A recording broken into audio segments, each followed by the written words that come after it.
Bien, hermanos, vamos a tratar de aprovechar el tiempo de la mejor manera. Seguimos en nuestro estudio acerca de las características esenciales del verdadero Evangelio, del Evangelio de Jesucristo. Lo estamos viendo a través de distintos aspectos. Hoy sería la entrega número 25 con respecto a la mortificación del pecado.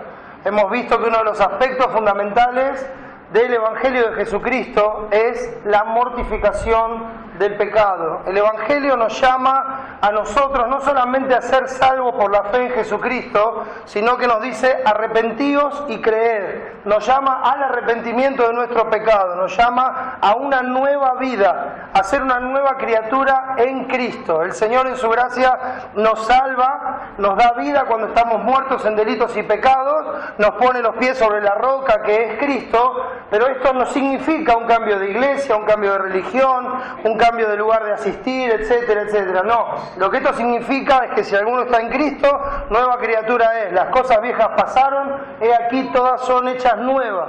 Para Dios no existen las apariencias, Dios solamente ve el corazón. No es lo que nosotros somos adelante de los hermanos, adelante del pastor o cuando alguien nos está mirando. Lo que somos verdaderamente es lo que somos en la intimidad, en nuestra relación con Dios. Uno puede pasar años en la iglesia y morir e ir al infierno por toda la eternidad porque estaba confiando en su religión, en sus obras, en su propia justicia y no en la obra de gracia de nuestro Señor Jesucristo.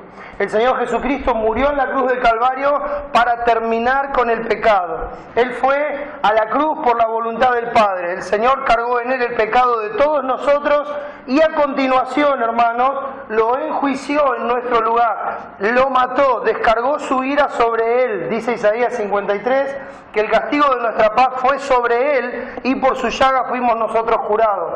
Cuando Dios cargó toda nuestra maldad sobre el Señor Jesucristo, Él fue hecho una maldición delante del Padre. Él fue hecho pecado por primera vez en su vida. Puso mis pecados, los pecados de todo su pueblo sobre el Señor Jesucristo y volcó su ira para derramar la sangre que era necesaria para la remisión de los pecados. De esa forma el Señor Jesucristo quitó el pecado de en medio, fue a la tumba y al tercer día se levantó victorioso. Dios con su poder lo levantó de los muertos, lo llevó a la diestra del Padre, esto significa en el trono de la majestad en las alturas, y está sentado ahí, reinando, gobernando y listo para interceder por todo aquel que por medio de él se acerca a Dios y así salvarlo perpetuamente por pura gracia. El Señor Jesucristo dijo: el que a mí viene, yo no le echo fuera, pero el que viene al Señor Jesucristo va a ser una nueva criatura. El que viene al Señor Jesucristo va a dejar la vida vieja. Esto es algo que hace Dios, es una obra de Dios, no es una obra del hombre. Nosotros fallamos, hermanos, por naturaleza, somos débiles por naturaleza. Esta es una obra que hace Dios. Por eso Pablo le decía a los filipenses, estando persuadido de esto, que el que comenzó en vosotros la buena obra la perfeccionará hasta el día de Jesucristo. Cristo empezó la obra en nosotros y Él es el que la va a perfeccionar día tras día, haciendo morir en nosotros nuestros pecados, porque cuando sale el pecado, hermanos, empieza a ocupar ese lugar el carácter de Cristo. Y como vimos en este asunto de la mortificación, no es solamente dejar de hacer lo malo, sino aprender a hacer lo bueno. Lo vimos en mensajes anteriores, cómo el llamado es a dejar el pecado, a dejar lo malo, pero cuando eso sale de nuestra vida, ese lugar tiene que ser ocupado por aquello que agrada a Dios, por aquello que es la voluntad de Dios, por aquello que honra a Dios. Y lo hacemos no por la iglesia, por lo que van a decir los demás, por lo que piensen, porque si hago esto voy a ganar un mejor lugar en el cielo. No lo hacemos por esas cuestiones, eso es legalismo. Lo hacemos porque Dios es digno. Lo hacemos porque Él mostró su amor muriendo por nosotros y dándonos vida a nosotros. Lo hacemos porque su amor, como decía hoy mi hermano Cristian, nos constriñe. Pensando esto, que si uno murió por todos, luego todos murieron para que los que viven ya no vivan para sí, sino para aquel que vivió, murió y resucitó por ellos. Entonces, empezando ahí, hermanos, en lo que es la razón del Evangelio,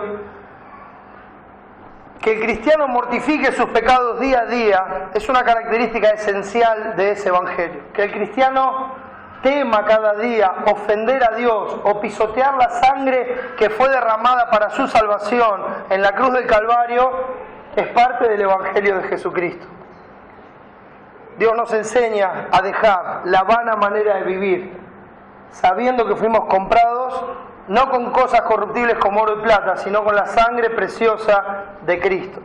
Entonces, hermanos, esta es la novena parte de Gálatas capítulo 5. Hemos visto este capítulo desde el versículo 1, hemos visto lo que enseña aquí el apóstol en medio de un clima difícil de la iglesia en Galacia, en medio de un lugar donde se estaba intentando predicar otro evangelio, un evangelio diferente, un evangelio de libertinaje, un evangelio de obras, un evangelio que no tiene nada que ver con el evangelio de Jesucristo.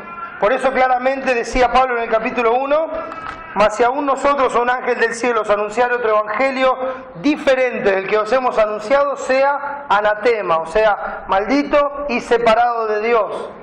Porque hay un solo evangelio, el evangelio que nos llama a arrepentirnos del pecado y a poner nuestra fe en el Señor Jesucristo y a vivir de esa forma, cada día. Entonces, el ánimo en el capítulo 5 a los hermanos era que puedan estar firmes en la libertad con que Cristo, por pura gracia, los había hecho firmes. Vimos que esa libertad que Dios nos dio en Cristo, es cuando somos declarados libres y sueltos del poder del pecado, de la potestad de Satanás, del poder de la muerte. Y libres de esas cosas, hoy nosotros no tenemos por qué decirle que sí a los deseos de nuestra carne. Ellos ya no dominan, ya no tienen poder sobre nosotros. En nosotros está hoy morando el Espíritu Santo de Dios, que se opone a la carne para que no hagamos lo que nosotros quisiéramos, sino lo que es digno del Evangelio de nuestro Señor. Leíamos en los versículos 16 y 17, digo pues, andad en el Espíritu y no satisfagáis los deseos de la carne. Este mandato del Señor, de andar en el Espíritu, de andar siguiendo la guía del Espíritu Santo y dejar de lado la satisfacción de los deseos de la carne que están en nosotros. Vuelvo a insistir en esto, hermanos. Pedro también dice, hermanos, amados, os ruego como extranjeros y peregrinos que os abstengáis de los deseos carnales que batallan contra el alma. Nosotros fuimos librados del poder del pecado, pero hermanos, en nosotros están los deseos carnales que batallan contra nuestra alma, que están constantemente tratando de llevarnos una vez más a la carne y a aquellas cosas por las cuales Cristo tuvo que dar su vida en la cruz del Calvario. Entonces, Dios nos dice, sigan el Espíritu y no satisfagan los deseos de la carne. Tienen esos deseos, no los satisfagan. Hagan lo que Dios dice, hagan la voluntad de Dios. Para eso está el Espíritu. Fíjense el 17, dice, porque el deseo de la carne es contra el Espíritu y el del Espíritu es contra la carne, y estos se oponen entre sí para que no hagáis lo que quisierais. Entonces, esa oposición del Espíritu a nuestra carne se produce para que no hagamos lo que queremos, para que no vivamos como vivíamos antes. Antes no podíamos decir que no. Antes vivíamos en el pecado, nos deleitábamos en el pecado, buscábamos el pecado y no podíamos dejarlo.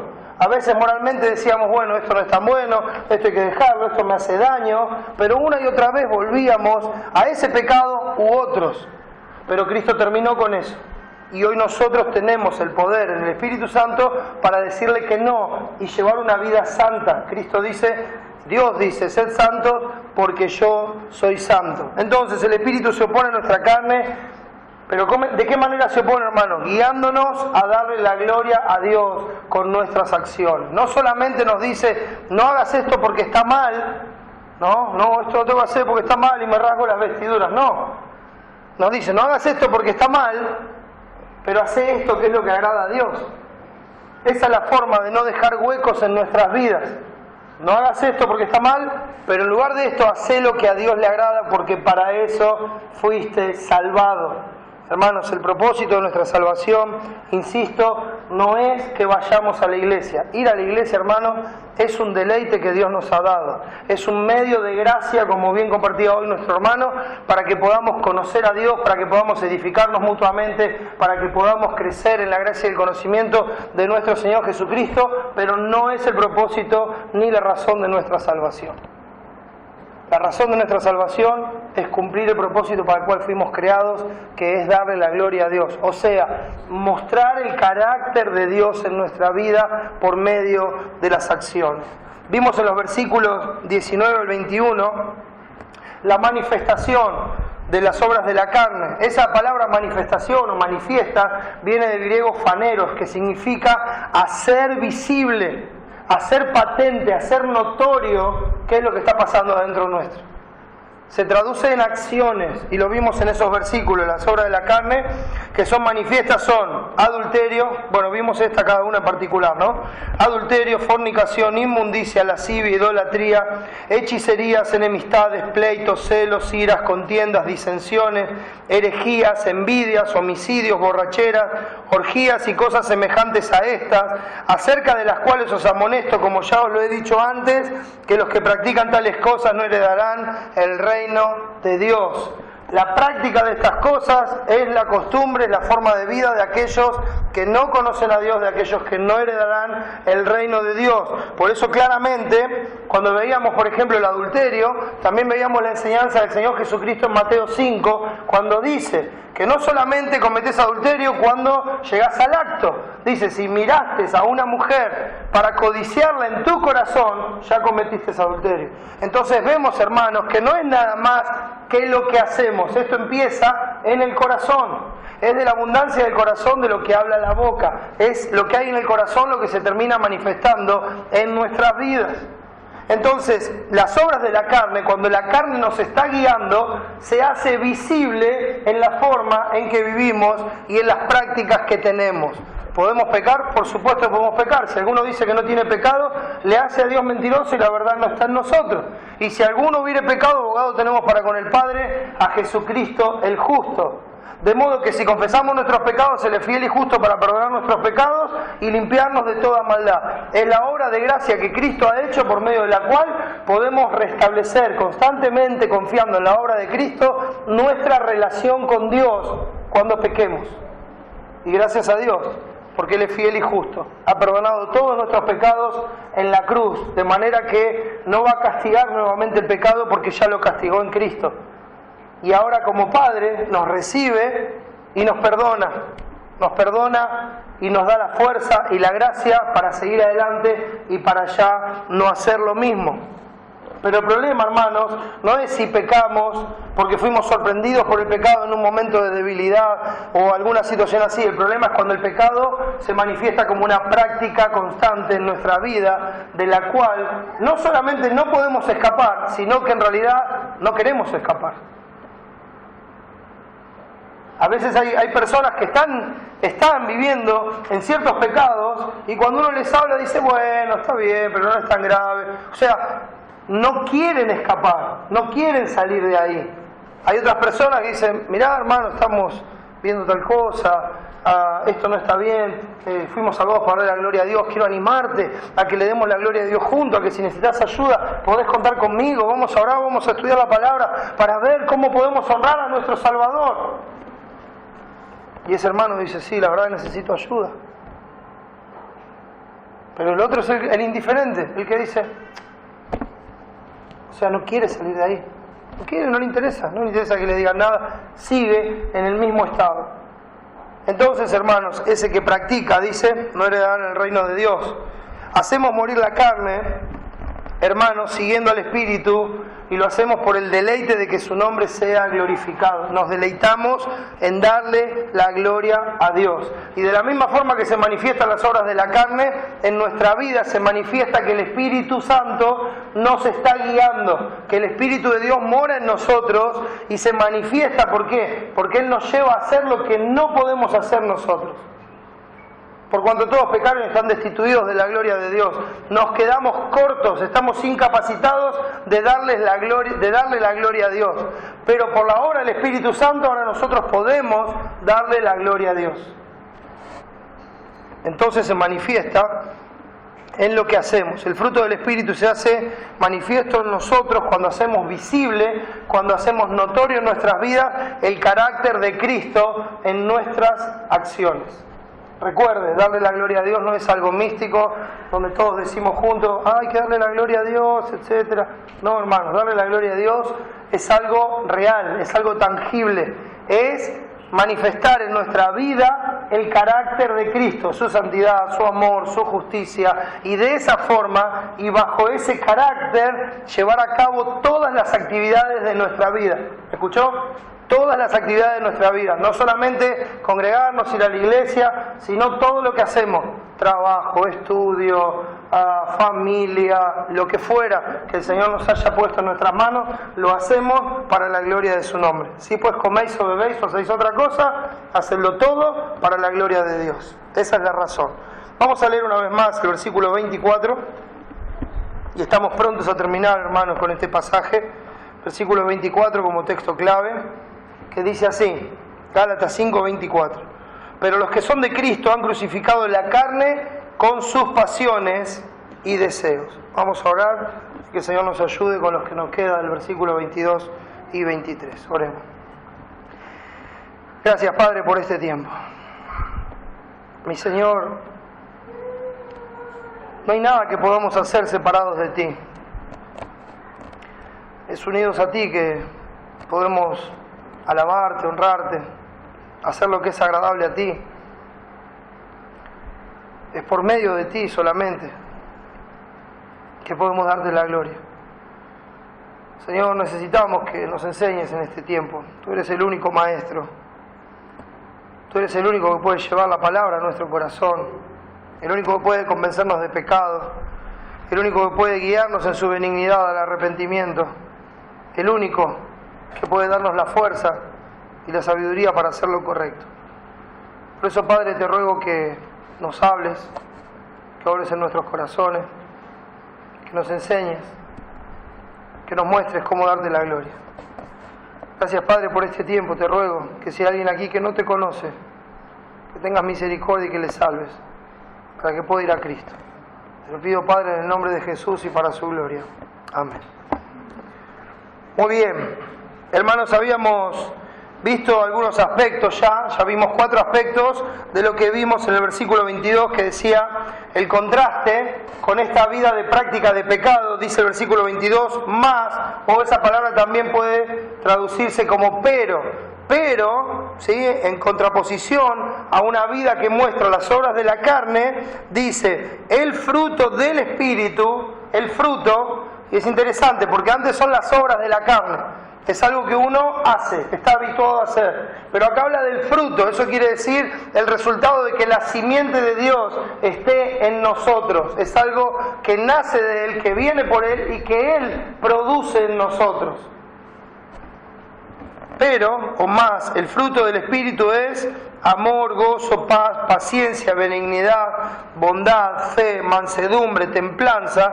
Contra tales cosas no hay ley. Bueno, vimos las primeras 4 ya. En primer lugar vimos el amor, vimos acerca de que cuando eso está en nosotros se manifiesta un amor práctico, un amor en hechos, en acciones, cuando lo natural en nosotros sería el egoísmo.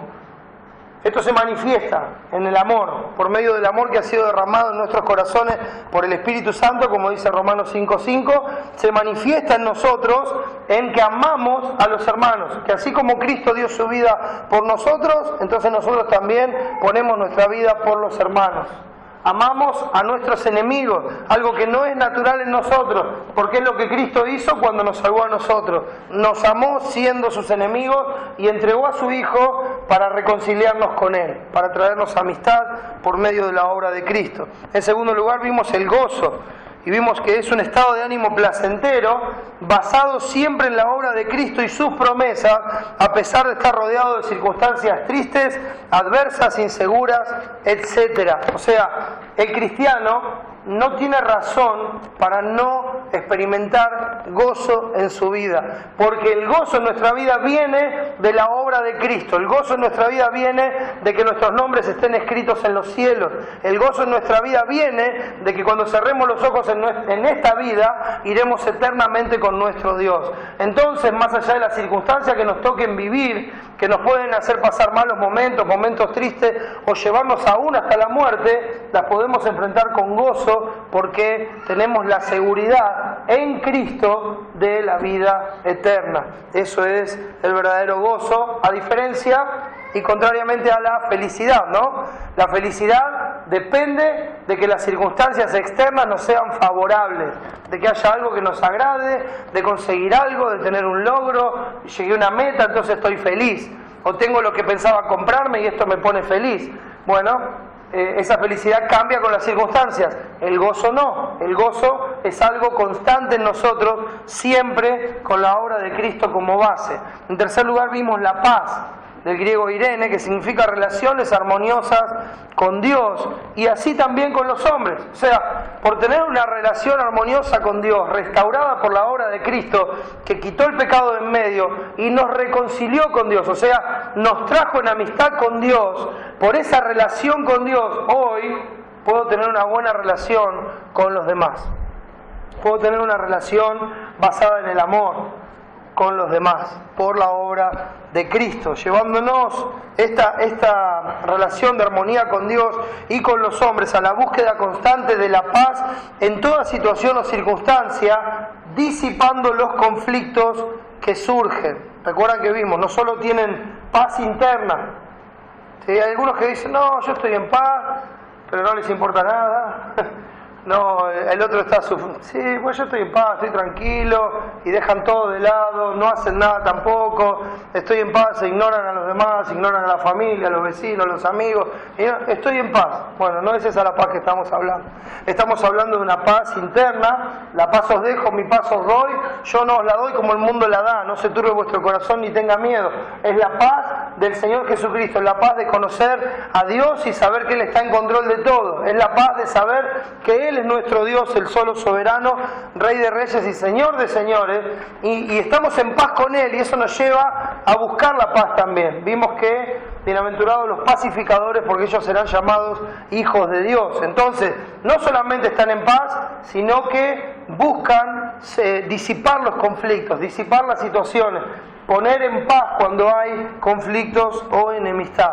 Buscan la paz y la siguen, como dice Primera de Pedro 3:11. En cuarto lugar vimos la paciencia, que vimos que también se podía traducir longanimidad, y esto nos ha hablado de una constancia de ánimo para seguir adelante a pesar de la presión ejercida por personas que son adversas en nuestras vidas, personas que se oponen a nosotros, personas que hablan mal de nosotros, dicen toda clase de mal contra nosotros mintiendo, personas que nos tratan mal. Entonces, no era solamente la paciencia con las circunstancias, sino que esta paciencia, esta longanimidad, es en particular en la relación con las personas. Entonces, cuando una persona es adversa, el Espíritu Santo me da la longanimidad para yo, a pesar de esa oposición, seguir haciendo lo que da la gloria a Dios. Y vimos, hermanos, en eso, que la clemencia y la compasión son los envoltorios del Evangelio. El Evangelio debe ser entregado a pesar de la oposición de las personas. El Evangelio debe ser entregado a pesar de las burlas, del desprecio, de lo que fuera. Pero debe ser hecho, hermanos, no con jactancia, no con altanería, no con luchas, no con maltrato, sino que tiene que ser con compasión, con clemencia y con amor. Nosotros debemos seguir adelante. Y esto, hermanos, nos lleva al próximo aspecto del carácter del fruto del Espíritu Santo. Insisto, hermanos, el fruto en singular, o sea, la presencia del Espíritu Santo va a traer estas cosas en nuestras vidas.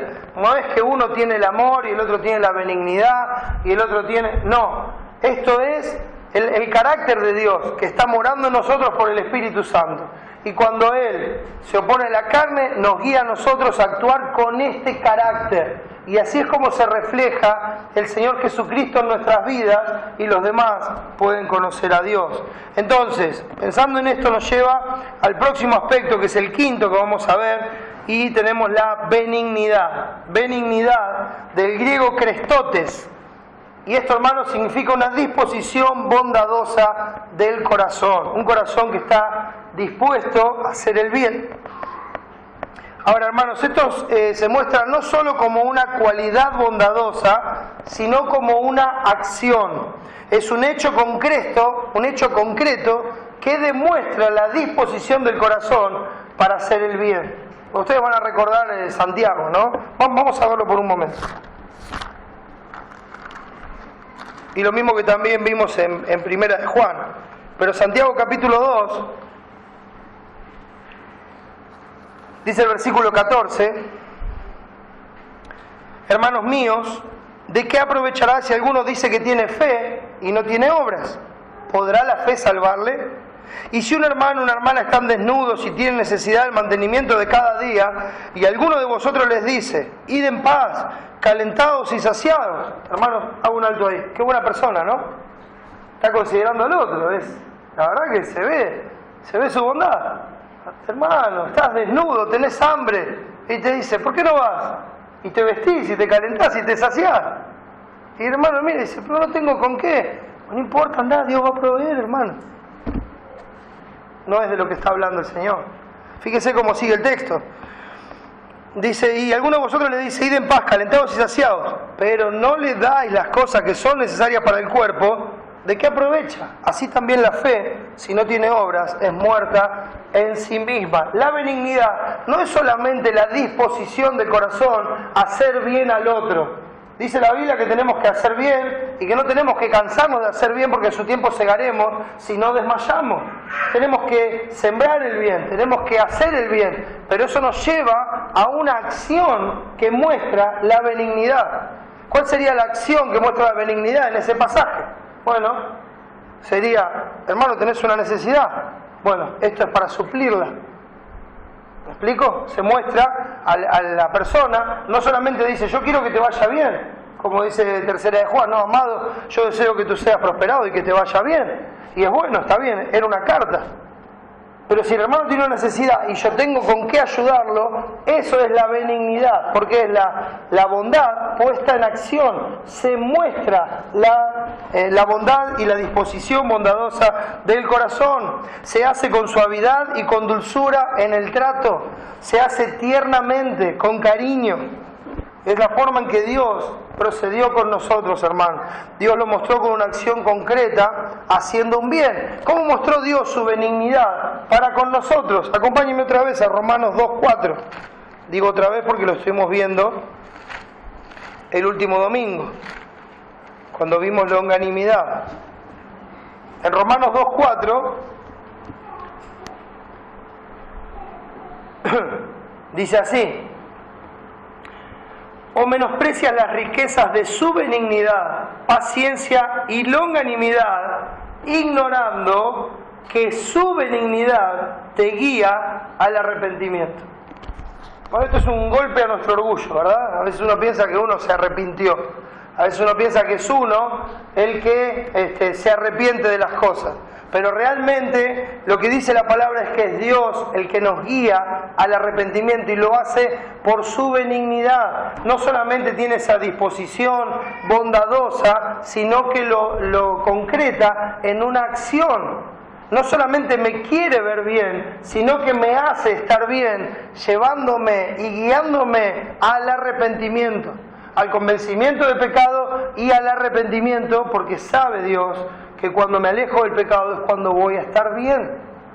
Esa es la forma en que nosotros fuimos salvados por la gracia de Dios.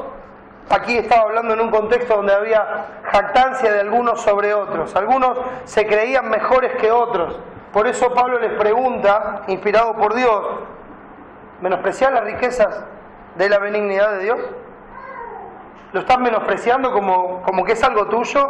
¿Como que es algo que vos lograste? ¿Como que es algo que vos hiciste?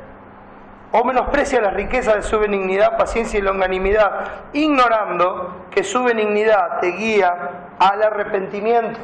Entonces Dios lo muestra como una acción. Y hermanos, Él espera de nosotros el mismo trato para con los demás. ¿Recuerda el Sermón del Monte, Mateo capítulo 5? Otro pasaje que también vimos hace poco por otro texto. Pero en Mateo capítulo 5,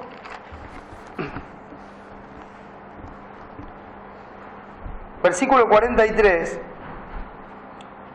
dice así: oíste que fue dicho, amarás a tu prójimo y aborrecerás a tu enemigo. O sea, eso es lo fácil, eso es lo natural. Lo natural para nosotros es amar a los que nos hacen bien y odiar a los que nos hacen mal. Eso es lo natural para el hombre. Entonces cualquiera estaría contento con este mandamiento. Pero fíjese lo que dice Cristo: pero yo os digo, amad a vuestros enemigos. Acá es donde la cuestión es imposible para nosotros. Porque nuestra naturaleza implica el egoísmo y la conveniencia, siempre.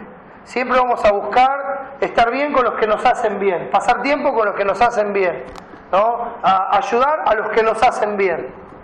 Sin embargo, Dios no es así, porque si Dios fuera así, entonces, hermano, ninguno de nosotros hoy tendría vida y esperanza. Pero yo os digo, amad a vuestros enemigos, bendecid a los que os maldicen, haced bien a los que os aborrecen y orad por los que os ultrajan y os persiguen. ¿Para qué? Para que seáis hijos de vuestro Padre que está en los cielos, que hace salir su sol sobre malos y buenos y que hace llover sobre justos e injustos, mostrando el carácter de Dios y llamándonos a nosotros a imitar el carácter de Cristo. Versículo 46 dice: porque si amáis a los que os aman, ¿qué recompensa tendréis? ¿No hacen también lo mismo los publicanos, haciendo referencia a aquellos que no conocen a Dios? Y si saludáis a vuestros hermanos solamente, ¿qué hacéis de más? ¿No hacen también así los gentiles? Sed pues vosotros perfectos, como vuestro Padre, que está en los cielos, es perfecto. Entonces, se los llama a ser benignos, a imitar el carácter de Cristo, a imitar el carácter de Dios. ¿Y cómo se ve? A través de las acciones. ¿Qué hace Dios? Hace salir su sol, hace llover sobre todos por igual. No solamente quiere que estén bien, sino que hace algo para que estén bien. Lo muestra con una acción. Somos llamados, hermanos, en Colosenses y en otros lugares, pero voy a ir ahí ahora. Colosenses capítulo 3, versículo 12. Otro de los ropajes del cristiano, dice el versículo 12: vestidos pues como escogidos de Dios, santos y amados, de entrañable misericordia, de benignidad, de humildad, de mansedumbre, de paciencia, etcétera, etcétera. Pero aquí, ¿a qué se nos llama? A vestirnos. Ahora, cuando habla de la vestimenta acá, hermano, no está hablando de esta ropa, ¿sí? Y si alguno le dice que este texto habla de la ropa, salga corriendo de ese lugar, hágalo rápido, porque está tergiversando las Escrituras. Aquí está hablando de qué es lo que se ve afuera de nosotros, está hablando otra vez del carácter del cristiano. Y está diciendo que lo que se tiene que ver de nuestro carácter son estas cosas que vienen de Dios, que vienen de la presencia del Espíritu Santo en nosotros, y una de ellas es la benignidad. Entonces, hermanos, veamos el ejemplo de Cristo. Jesús no solo vio el dolor y la necesidad de los demás, sino que Él actuó para suplirlo. Lo vimos una y otra vez. El Señor Jesucristo llevó nuestras enfermedades, llevó nuestros dolores, llevó nuestros pecados. Todo lo que Él amó y toda la disposición bondadosa que había en su corazón fue mostrada por medio de las acciones. Por eso, hermanos, Efesios, el capítulo 5, versículos 1 y 2, nos llama a ser así. Dice: sed pues imitadores de Dios como hijos amados, y andad en amor, como también Cristo nos amó y se entregó a sí mismo por nosotros, ofrenda y sacrificio a Dios en olor fragante. Entonces Él mostró esa disposición por medio de una acción concreta. ¿Qué es lo que hizo? Nos amó y se entregó por nosotros como una ofrenda y sacrificio a Dios en olor fragante. También lo podemos ver en Tito. Tito, el capítulo 3.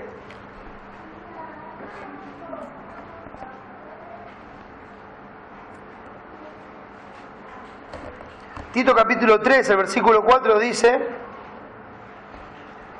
pero cuando se manifestó la bondad de Dios, y es interesante porque los versículos anteriores nos habla de lo que éramos en otro tiempo, insensatos, rebeldes, extraviados, esclavos de concupiscencias y deleites diversos, viviendo en malicia y envidia, aborrecibles y aborreciéndonos unos a otros.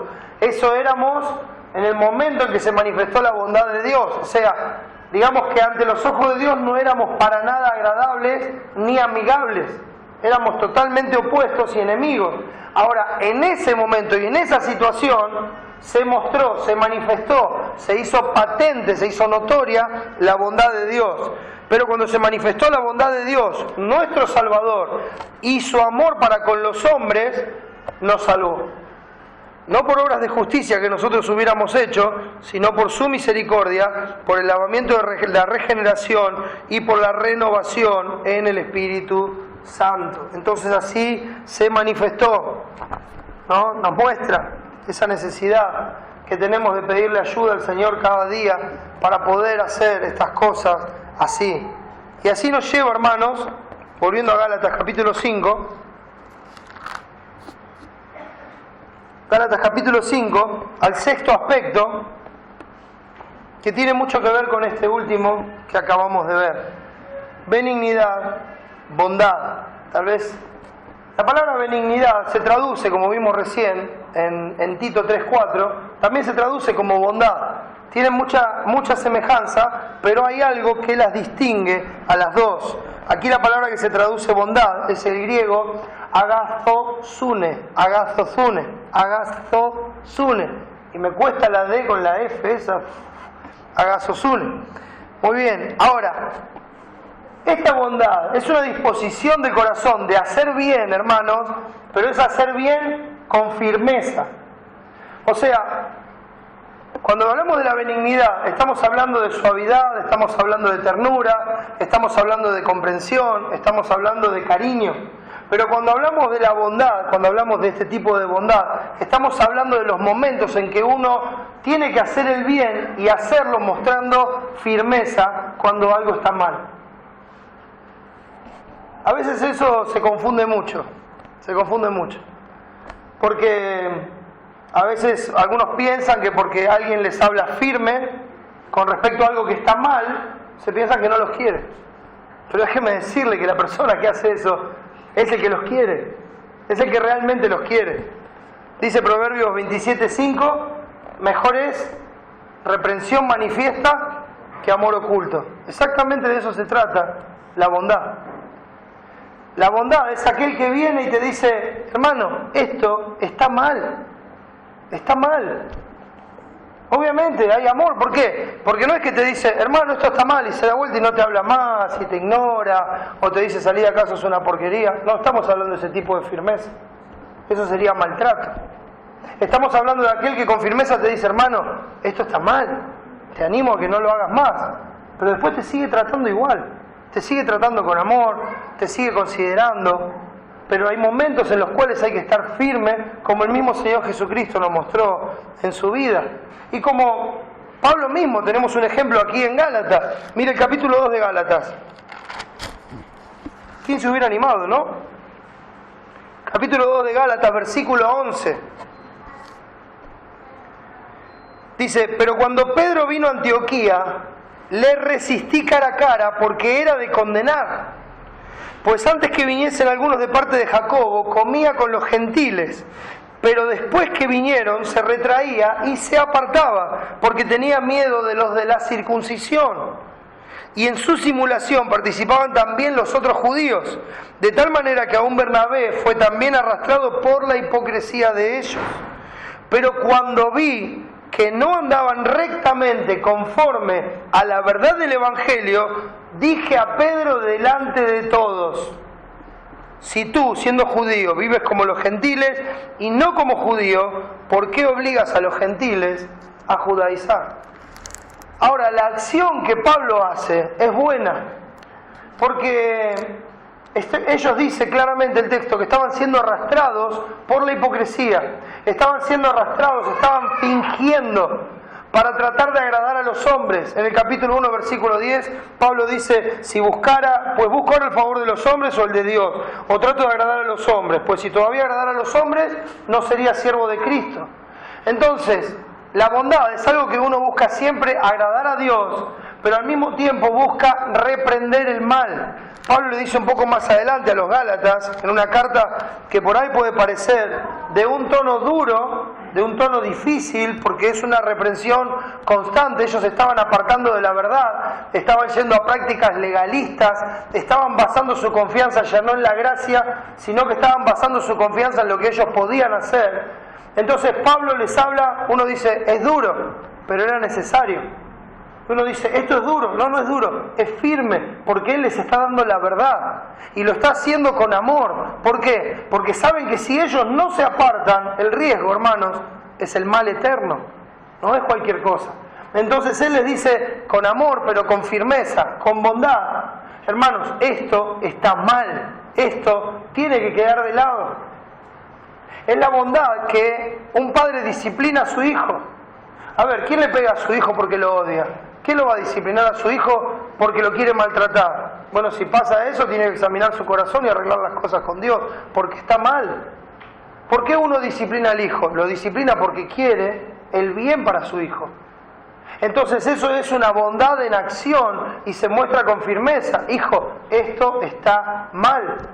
Y Pablo le dice en el capítulo 4, versículo 16, ¿me he hecho, pues, vuestro enemigo por deciros la verdad? ¿Soy tu enemigo por decirte la verdad? Pablo es muy concreto, ¿no? Porque uno podría decir, ¿te estoy diciendo algo que no sea conforme al Evangelio de Jesucristo? Miren, hermanos, para que no se sientan mal, les dice Pablo, cuando lo tuve que hacer con el apóstol Pedro, lo hice, porque lo que estaban haciendo estaba mal y no agradaba a Dios.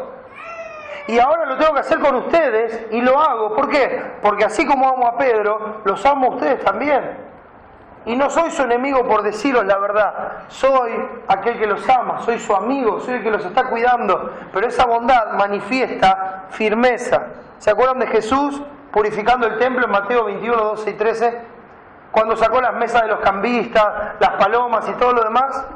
Lo que él estaba haciendo era bueno, pero esa acción necesitaba firmeza de parte del Señor. O también cuando Jesús, en lo que estamos estudiando los jueves, empieza a denunciar a los escribas y fariseos, y él empieza a lamentarse, pero al mismo tiempo a denunciar las acciones que no tenían nada que ver con la intención del corazón de estos fariseos. Y eso también es una acción bondadosa, pero con firmeza, en contra del error y de la mentira y de lo que no es verdad, en forma práctica. Entonces uno ve el carácter de Cristo actuando con firmeza. Esta bondad se distingue de la suavidad y la ternura, de la benignidad en el trato, pero se distingue por ser una acción firme y seria que condice con la gravedad de la situación. La situación amerita que se trate esto seriamente. Lo contrario podría ser la condescendencia con el pecado, aún en nuestra propia vida. A veces somos condescendientes con el pecado y eso no muestra ni amor, ni bondad, ni firmeza, ni buscar agradar a Dios. Entonces uno se vuelve condescendiente con el pecado del otro, ¿verdad? Dice, no le digo nada, a ver si el hermano lo toma mal, se ofende. No, hágalo en Cristo, hágalo con amor y después sígalo amando, porque eso es lo que va a mostrar si era una acción bondadosa o usted estaba enjuiciando al otro, que es algo que es un peligro que todos corremos, de juzgar al otro y creer que somos mejores que el otro y tomar la posición que Dios no nos ha dado. Pero la bondad se manifiesta firmemente diciendo, hey, esto está mal, déjalo, una y otra vez. Es la disposición de hacer el bien a pesar de la falta de suavidad en las formas. La bondad, hermanos, es aquella que nos lleva a reprender y a disciplinar. En la iglesia, en la vida, con los hijos, con nuestros hermanos, con nuestra familia. Es la bondad dada por Dios la que nos lleva a hacer eso. Y recuerde que después de esa acción se sigue amando a la persona, se sigue tratando bien a la otra persona. ¿Me explico? Eso es lo que va a mostrar que eso procedía de un corazón dispuesto a hacer el bien. Entonces ahí tenemos la sexta característica, la bondad. En séptimo lugar tenemos la fe. Ahora, cuando hablamos de fe acá, que estamos hablando del griego pistis, siempre esta palabra se traduce o se interpreta en base al contexto. Aquí está hablando de acciones. Aquí está hablando de la forma en que se muestra. No está hablando, por ejemplo, se puede usar esta palabra para hablar, cuando se habla de la fe, se habla del conjunto de doctrinas de lo que creemos en otros pasajes, y se habla de la fe. A veces se habla de la fe para creer, la fe para salvación. Pero aquí se está hablando de una fe práctica, de una fe en acción, que se traduce, hermanos, en fidelidad. O sea, el significado siempre es el mismo. La fe es la persuasión, la convicción que uno tiene, como dice Hebreos 11. Después la fe, la certeza de lo que se espera, la convicción de lo que no se ve. O sea, uno tiene la certeza de que esto es así, aunque no lo está viendo.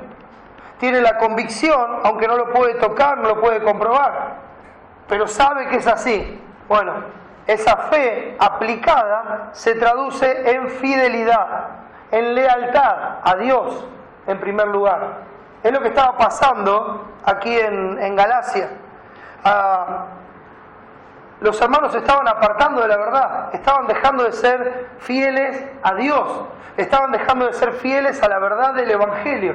Entonces la advertencia del apóstol inspirado por Dios es: no dejen de ser fieles a Dios. Uno de los frutos, una de las características del fruto del Espíritu Santo es la fe, es la fidelidad. Es una persona fiel a Dios, a sus convicciones. Esto, hermanos, es contrario a la palabra que vimos en el versículo 20, cuando decía disensiones, herejías.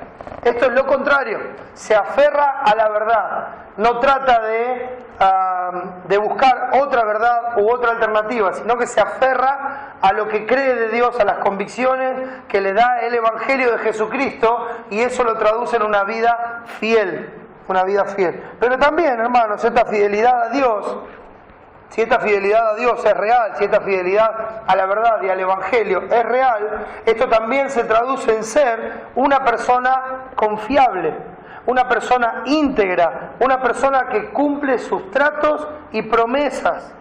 Eso cuando estamos hablando de una persona fiel.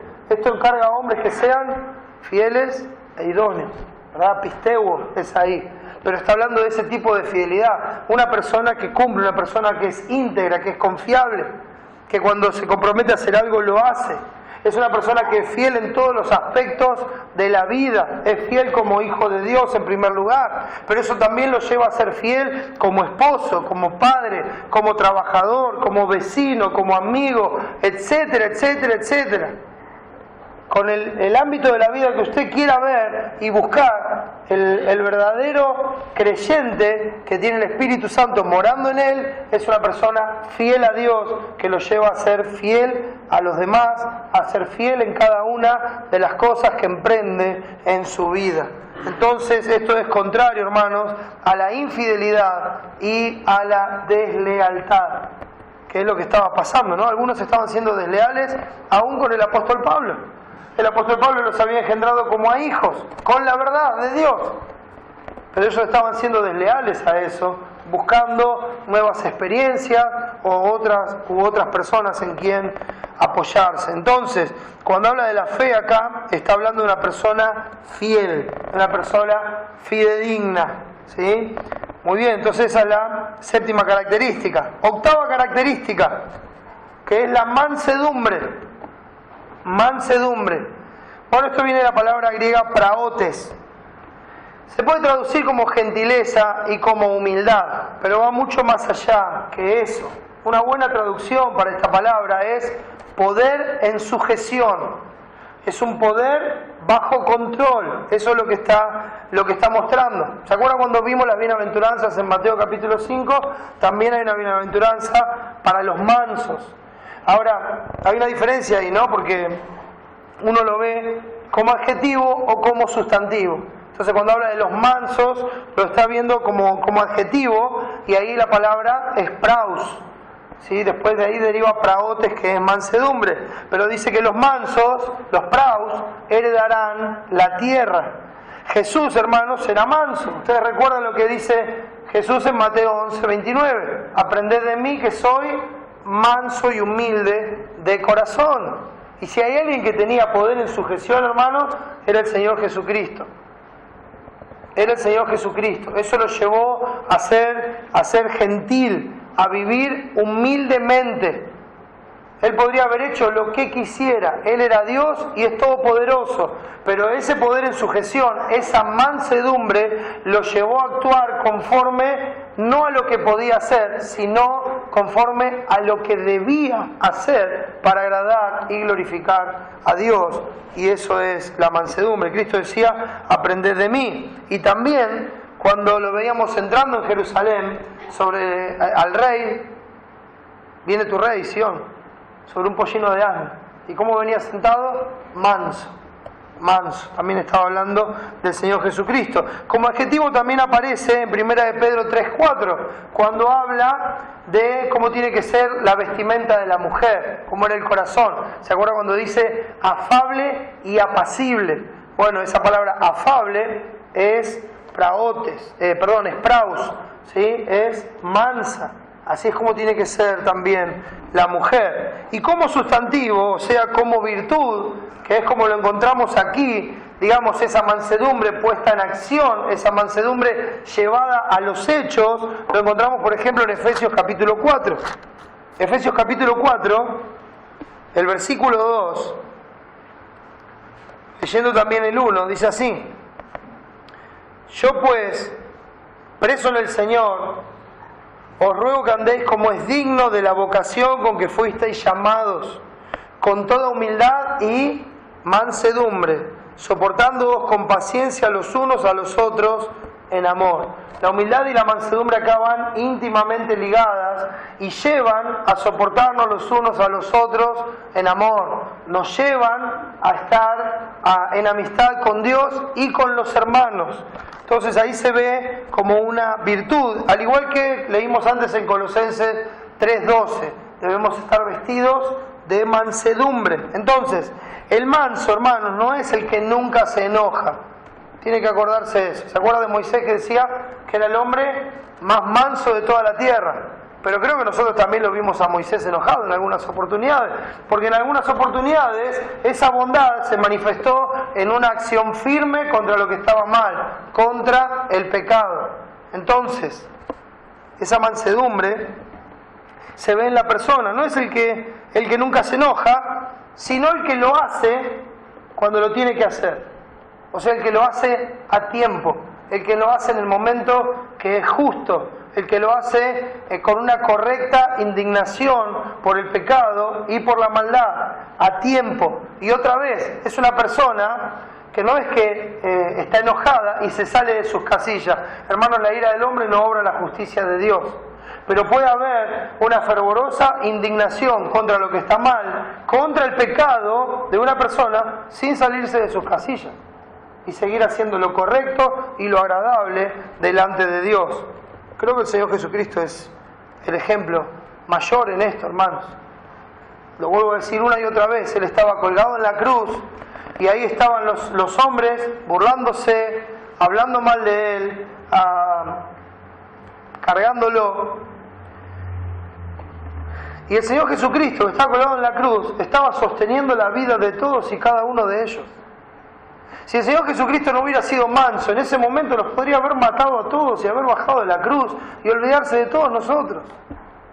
Pero la mansedumbre hizo que ese poder estuviera en sujeción, porque ese no era el momento de derramar la ira. Pero recuerden, mis hermanos, que hay un día que Dios estableció en el cual será apropiado derramar la ira sobre todos aquellos que no obedecen a Dios ni obedecen al Evangelio de Jesucristo.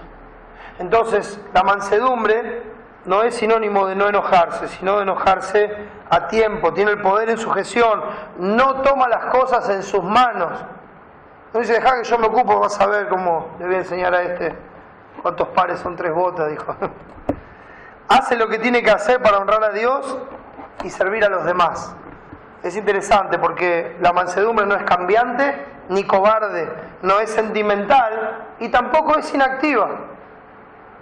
Dice, a veces confunde, ¿no? Aquel es manso y está todo el día tirado en la silla sin hacer nada. Eso no es manso, eso es vago. ¿Sí? Hay una diferencia muy grande. Ese que está ahí sentadito todo el día, ese que está en la iglesia, mirá qué manso que es. No es manso, es vago. Hay una diferencia grande. Entonces, el manso es el que está siempre dispuesto.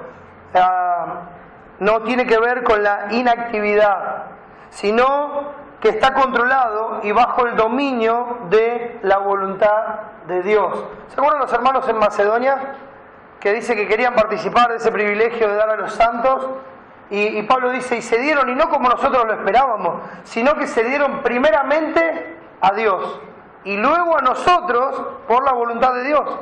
Están totalmente entregados a Dios, y como están entregados a Dios, hacen la voluntad de Dios, y por la voluntad de Dios se entregan por los demás, mansamente. Eso es lo que tiene que ver. En 9º lugar, y vamos ya para ir terminando, hermano, tenemos la templanza, que también se puede traducir como dominio propio. No siempre es la misma palabra, pero templanza también se traduce como dominio propio. Aquí el término griego es enkrateia, que tiene que ver con la palabra fuerza. ¿Sí? También se puede traducir como continencia, o sea, este es un derivado de kratos, ¿no? Fuerza. Es como tener la fuerza para no hacer lo que no tengo que hacer. No sé si me explico. Ahora, esta fuerza viene del Espíritu Santo, esta fuerza viene de la gracia de Dios. Entonces, por esa fuerza y por la obra del Espíritu Santo, me puedo contener de seguir mis propios deseos. O sea, es la capacidad dada por el Espíritu Santo de refrenar los propios deseos, de disciplinarse a uno mismo. Es la capacidad de no dejar que sus propios intereses fluyan en lo que hace. No está buscando lo suyo propio, sino lo que es de Cristo Jesús. Quiero leer brevemente una definición que da Barclay con respecto a esta palabra. Dice, es la virtud de la persona que la hace tan dueña de sí que la capacita para servir a los demás. Eso es la templanza. Y lo copié porque me pareció muy apropiado. Es la virtud de la persona que la hace tan dueña de sí que a su vez la capacita para entregarse en servicio a los demás, para servir a los demás. ¿Por qué? Porque esa persona, con la templanza del Espíritu Santo, lleva todo pensamiento cautivo a la obediencia a Cristo. No a la obediencia, hermanos, a la religión, a la iglesia, al pastor, no. Lleva todo pensamiento cautivo a la obediencia a Cristo. Mira la palabra y dice, esto es lo que Dios dice, esto es lo que hay que hacer. Esta es la forma que Dios dice que hay que vivir, así es como vamos a vivir. Y eso lo da la templanza. Ahora, hermanos, para terminar el pasaje del versículo 23, dice el texto, contra tales cosas no hay ley. ¿Contra cuáles? ¿Qué cosas son? El amor, el gozo, la paz, la paciencia, la benignidad, la bondad, la fe, la mansedumbre y la templanza. Contra estas cosas no hay ley. No está regulado, hermano, no está prohibido. Nada te impide ser como Cristo. Mis hermanos, hemos sido librados del dominio del pecado, de Satanás y de la muerte. Somos libres en Cristo. Es lo que empezaba diciendo el primer versículo del capítulo 5. Estad pues firmes en la libertad con que Cristo nos hizo libres y no estáis otra vez sujetos al yugo de la esclavitud. No, somos libres en Cristo. No estamos bajo la maldición de la ley, no estamos bajo esa condenación y somos libres en Cristo de honrar a Dios, de darle la gloria a Dios y de ser como fue el Señor Jesucristo, que es nuestro ejemplo vivo. Hermanos, seamos realistas. Cuando dice contra tales cosas no hay ley, quiere decir que nadie te va a condenar por ser amoroso, por vivir gozoso. ¿Quién le va a decir? ¿No? Che, basta, sos demasiado amoroso, no me ames más. Yo creo que eso pasa, ¿no? A algunos les molesta, por ejemplo, que uno sea demasiado gozoso. Che, vos estás siempre bien. A algunos les molesta, hermano. Pero ¿saben qué? Cuando pasa eso, ¿no? Que a uno le molesta que uno tenga gozo siempre, Entonces está la paciencia. Enseguida. ¿Quién lo va a condenar por ser amoroso, gozoso, pacífico, ¿verdad? Por ser paciente, por ser benigno, por ser paciente ejerciendo la longanimidad, ¿no? Ejercitar la paciencia. ¿Quién nos va a condenar por ser bondadosos, por ser fieles? ¿Quién nos va a condenar por ser fieles al trabajo, a las cosas, a la familia, al matrimonio, a los hijos, a Dios, a los hermanos, a la iglesia? ¿Quién nos va a condenar por hacer eso? ¿Quién nos va a condenar por ser mansos? ¿Quién nos va a condenar por ser templados en nuestras vidas y así vivir bajo la voluntad de Dios y hacer lo que a Dios le agrada, dándole la gloria a su nombre? Porque esto, hermanos, es posible solamente por la obra de Cristo. Por eso, hermanos, una vez más, somos libres en Cristo para decirle que no a la carne y, siguiendo el Espíritu, ser como Cristo es. Aprovechemos esa libertad, hermanos. Es más, no la aprovechemos, disfrutémosla. Deleitémonos en que en Cristo somos libres. Deleitémonos que cuando conocemos la verdad nos hace verdaderamente libres. No estamos sujetos a la religión, no se lo debemos a la carne, no se lo debemos a ningún hombre, no hacemos las cosas por obligación. No se trata de eso la vida cristiana. La vida cristiana no es un conjunto de reglas y obligaciones. La vida cristiana es un deleite continuo de la gracia de Dios mostrada en Jesucristo, por la cual entiendo que Él es digno de que viva para Él y que ya no viva para mí mismo. No, hermano, cristiano bajo presión, eso no es ser cristiano. El cristiano se deleita en Dios y vive para Dios, porque Dios es su vida.